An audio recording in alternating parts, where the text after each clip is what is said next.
மதுரையில இருந்து நூருல் ஹசன் அப்படின்றவர் கேட்டிருக்காரு. நவம்பர் 8ஆம் தேதிக்கு முன்பாக ரியல் எஸ்டேட் துறையில் 25 லட்சம் ரூபாய் முதலீடு செய்திருந்தேன். தற்போது அந்த தொகை குறிப்பிட்ட அளவு சரிவை சந்தித்துள்ளது. இதனை ஈடுகட்ட நான் மியூச்சுவல் ஃபண்ட் போன்றவற்றில் மாற்றம் செய்யலாமா அப்படின்னு கேட்டிருக்காரு. ஸோ ஒரு மியூச்சுவல் ஃபண்ட் போன்றவற்றில் மாற்றம் செய்யலாமா சொல்லுங்கள் சார். ரியல் எஸ்டேட் ஃபண்ட்ஸில் நவம்பர் 8ஆம் தேதிக்கு முதலாக நீங்கள் பணம் முதலீடு செஞ்சோம்னா டெஃபினட்டாக ஒரு பெரிய அளவில் சரிவை சந்திப்பீங்க. இது ஒரு ஆச்சரியம் தரக்கூடிய ஒரு செய்தி அல்ல. ஆனால் அந்த ஒரு முதலீடை நீங்கள் இப்போ வெளியேற்றுவோமானால் டெஃபினட்டாக ஒரு பெரிய அளவில் ஒரு இழப்பை சந்திக்கக்கூடிய ஒரு நபராகத்தான் நீங்கள் இருப்பீங்க.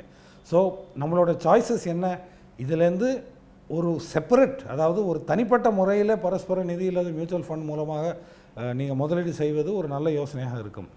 இந்த ரியல் எஸ்டேட் அப்படின்ற ஒரு முதலீட்டை நீங்கள் செய்தோமானால் டெஃபினட்டாக ஒரு 3 அல்லது 5 வருட காலம் நீங்கள் கொஞ்சம் காத்திருந்து அந்த முதலீட்டை வெளியேற்றுவோமானால் டெஃபினட்டாக இன்னும் இந்த நேரத்தை விட அந்த நேரத்தில் இன்னும் கொஞ்சம் சிறப்பான பலன்களை கிடைக்கும் என்றது உறுதியாக கூற முடியும்.